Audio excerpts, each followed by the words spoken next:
There is a moment in every woman's life when she is no longer interested in negotiating the bare minimum. A moment when her silence becomes louder than her explanations, more deliberate than her pleas, and more powerful than her presence ever was when it was taken for granted. That moment is not bitterness, it is not revenge, it is not punishment, it is clarity. Silence, when born from self-respect, is not cold, it is sacred. You see, there's a misconception that silence is cruel, that to withdraw is to injure, but not all silence is created equal. There is a silence that screams abandonment, yes, but then there's another kind, a stillness that doesn't seek to hurt, but to heal. A silence that is not about withholding love, but reclaiming it. And that silence is not an act of war. It is an act of self-preservation. There comes a time when words no longer carry weight, when everything you could possibly say has been said, and still nothing shifts. That is when the power of silence rises. Because silence is not the absence of feeling. It is the culmination of it. It is what happens when the heart gets tired of being its own interpreter, of constantly translating its needs to deaf ears. Silence is not passive, it's purposeful. When you fall quiet, you are not stepping down, you are stepping away. You are no longer engaging in cycles that loop back to your own depletion. You are no longer filling the space with reassurances, questions, or justifications. Instead, you're choosing to sit with yourself, to prioritize the serenity of your own energy over the chaos of someone else's inconsistency. That is not punishment, that is protection. That is peace. Peace is not loud. It doesn't need to be. It does not chase, it does not convince. Peace doesn't have to announce its arrival. It simply becomes the standard. And when you decide that peace matters more than being understood by someone unwilling to meet you halfway, you step into your highest power. People think strength is confrontation, that to be strong is to speak up, fight, argue, cry louder, beg harder, explain deeper. But sometimes the real strength is in silence, in choosing not to attend every argument you're invited to, in not defending yourself to people committed to misunderstanding you, in walking away from conversations where your soul is slowly bleeding. That kind of silence is ferocious. That kind of silence changes the dynamic, not because it manipulates, but because it liberates. When you go silent, you're not erasing your story. You're rewriting its ending. You're reclaiming authorship. You're saying, this narrative no longer serves me, so I won't contribute another word to it. There's a power that awakens the moment you choose yourself quietly, the kind of power that doesn't need to make declarations or dramatics, the kind of power that rests gently but firmly in self-worth. And when that kind of power rises, it speaks volumes without a sound. Some will call it distance, some will call it selfishness, some will call it dramatic. But only you know the truth. Only you know the miles you walked emotionally before choosing the quiet road. Only you know the toll of being loud about your needs in spaces that couldn't hold them. So when you go silent, you are not disappearing. You are not giving up. You are recentering. And if that silence is misunderstood, so be it. Not everything is meant to be understood by everyone. Everything can't be taken and safely tossed away. So be it. Not everything is meant to be understood by everyone. Sometimes your peace will confuse people who only knew the version of you that tolerated discomfort. Sometimes your absence will be perceived as cold by those who once thrived on your warmth but never protected it. Let that be their discomfort to sit with, not yours to resolve. You don't owe anyone a performance of your pain. You don't have to narrate every heartbreak or defend every boundary. You don't have to validate your healing process to people who didn't value your wholeness. You don't have to explain why you stopped responding, stopped reaching out, stopped engaging. Some things are simply sacred.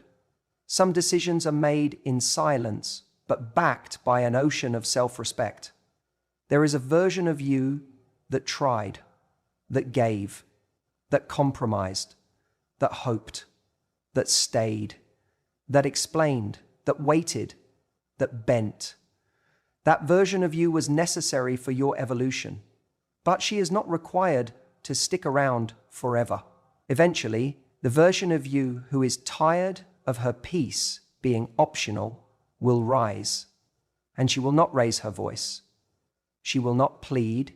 She will not write another paragraph. She will simply fall silent, and that silence will not be empty. It will be full, full of the wisdom gathered from every unreciprocated effort, full of the grace that forgave without apology, full of the love that never left but just stopped leaking. That silence will be your sanctuary. Let the world adjust to your quiet. Let the noise pass through without needing to respond. Let the echoes of your silence remind others that you are no longer accessible to chaos. Let your absence speak the truth your words were too gentle to deliver. Let your stillness be the statement: you don't need to warn anyone, you're done. You don't need to announce your peace. Peace doesn't knock, it doesn't scream, it doesn't post status updates. Peace just is. And when you embody it, truly embody it, the energy shift is undeniable. Suddenly, the patterns you once tolerated become foreign. The people who once rattled your nervous system no longer reach you. The triggers dissolve, the noise fades, and you finally hear the only voice that matters: your own. A woman who has chosen silence to protect her peace has made the ultimate declaration: I will no longer fight to be seen in places that refuse to see themselves. There is nothing cold about that. That is the warmest embrace you can offer yourself. That is self-love without the performance. That is healing without the ceremony. That is growth without the need to announce it. You will find that silence is not a void, it is a vessel that holds your new standards, your new values, your new level of emotional hygiene. And those who are aligned with your growth will feel that silence and recognize it not as a wall, but as a doorway into a deeper connection, one that doesn't require noise to be meaningful. Let them call it what they want. Let them guess. Let them assume. What matters is that you know your intention, you know your worth, you know that in choosing silence, you are not being cruel, you are being clear. And that kind of clarity doesn't shout, it simply radiates. Eventually, someone will notice, not because you forced their attention, but because your absence created space. Space for reflection, space for accountability, space for the recognition that what you gave so freely, so consistently, was not guaranteed. God, hear me. Give me the necessary wisdom, skills, love, and action so I can learn how to heal. You're accessing the gift, space for reflection, space for accountability, space for the reconciliation, space for the guarantee, but you're not waiting for that. That's the point. Silence is not a game of watch me leave. It's not a test to see who follows. It's the result of finally understanding that some things cannot be salvaged through sound. Some things must be let go in the stillness. In your silence, you will remember what it feels like to breathe without tension. You will feel your nervous system unclench. You will feel joy in the small moments again. because your energy is no longer bleeding into conversations that never evolve. You will realize how much noise you were tolerating, not just from others, but from your own internal dialogue. The overthinking, the analysis, the wondering, the waiting, that too begins to dissolve in silence, because silence invites presence, and presence is the antidote to anxiety. You don't have to explain your silence. It is not a language for everyone. It is the language of self-honoring, and only those who respect your stillness will ever deserve your sound again. When your silence is misunderstood, remember this: your job is not to be understood by those who were never listening in the first place.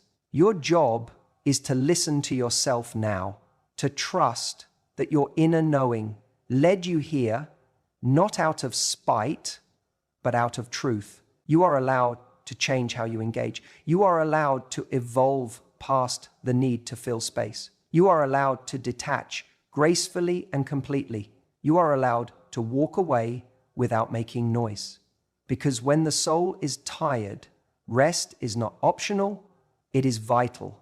And silence is the first sound of healing.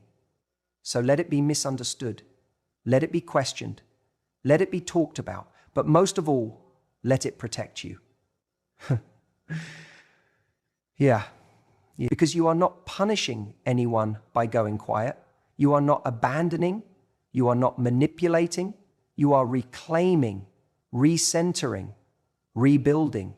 And when the time is right, when peace is no longer fragile but fortified, maybe your voice returns. Not out of need, not out of pressure, but out of choice. That is the difference. That is the transformation. A woman who finds power in her silence has nothing left to prove, only something left to protect. And that is her peace. There's a moment when your presence no longer speaks the way it used to, when your availability becomes background noise, not music. And that is the moment you realize something deeply confronting, that your words, your effort, your emotions, your explanations, they have become part of the wallpaper, familiar, predictable, dismissed. You don't arrive at that moment overnight. It comes slowly, like the erosion of a shore. You offer pieces of yourself, hoping someone sees the value. You stay just a little longer, thinking perhaps it's your timing. You explain yourself again and again, assuming maybe your words just weren't clear enough. You reach out, not because you're weak, but because your heart still believes connection is possible. Until finally, you wake up, not angry, not even hurt anymore, just done. There's a quiet kind of dignity that rises in the moment you decide that your presence will no longer be wasted in places where it is expected but not appreciated. It's not a loud exit. It's not a dramatic goodbye. It's not a long letter. It's not a final plea. It's simply absence. And make no mistake, absence has a language of its own. It speaks in echoes, in voids, in spaces that were once filled with your warmth, your effort, your consistency. Your absence says, I am no longer offering what you assumed would always be there. It whispers truths that your words never could, because your absence cannot be interrupted, misinterpreted, or talked over. It simply is. There is nothing more sobering than the sudden silence of someone who once showed up daily with open-hearted energy, because people rarely notice the water they swim in until the tide pulls back and leaves them standing alone in silence. Words are valuable, yes, but presence, true, consistent, vulnerable presence, that's currency. And when that presence vanishes, it leaves behind an emptiness so loud it forces a reckoning. But here's the secret. The echo of your absence isn't just for others to hear, it's for you too. It's your own reminder that your energy is not infinite, that your soul is not a buffet for anyone who wanders by hungry for attention. Hanikai, we have to value the evident heart that we have for all people who walk this earth. That your soul is not a buffet for anyone who wanders by hungry for attention. That your love is not a limitless supply to be rationed out until depletion. That your time, your care, your commitment are sacred. And when they're not valued, you don't protest. You withdraw. This isn't about revenge. It's not about withholding to hurt. It's about recognizing when your presence has become too accessible to be appreciated. There's a difference between being available and being taken for granted. And when you cross that invisible line enough times, you start to realize that the most powerful thing you can ever do is leave the room without slamming the door. Your absence becomes your clarity. You stop explaining, you stop proving, you stop performing emotional CPR on connections that are spiritually flatlined. You stop auditioning for roles you were born to play, and you let the silence carry the message your voice has been trying to express for far too long. Your absence isn't cold, it's calibrated, it's intentional, it's a recalibration of your standards. Let them feel it. Let them feel what life is like without your encouragement, your support, your check-ins, your deep presence.